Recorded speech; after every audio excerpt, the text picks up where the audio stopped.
50,000 বছরের রাস্তা হবে, যার যার কবর থেকে হাসরের মাঠ। ফুলচেরাতে পুল হবে 30,000 বছরের রাস্তা। আমার উম্মত গুলো কিভাবে রে পায়ে হেঁটে তারা অতিক্রম করবে? বন্ধু নবী এমনি এমনি কাঁদেনি রে, নবী জানিয়ে দিয়েছে কাল কিয়ামতের ময়দানে উম্মত গুলো খালি পায়ে থাকবে, মাটি তো তামা থাকবে।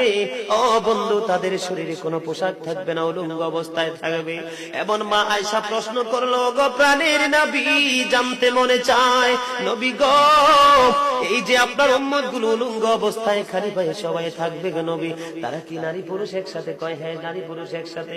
তারা কি কেউ কারো দিকে নজর দিবে না? এবার আমার নবী বলেছে, আয়েশা রে, কেমন করে নজর দেবে রে আয়েশা? বন্যার পানি যেমনি প্রবল বেগে বৃদ্ধি পেয়ে পৃথিবীর মানুষগুলোকে গ্রাস করে ফেলে, কাল কিয়ামতের দিন এই জাহান্নামের আগুন মানুষের দিকে বন্যার মতো প্রবল বেগে ছুটে এসে মানুষকে ঘিরে ফেলবে। এত ভয়ঙ্কর হবে রে আয়েশা কেরা, এত ভয়ঙ্কর হবে আসুরি।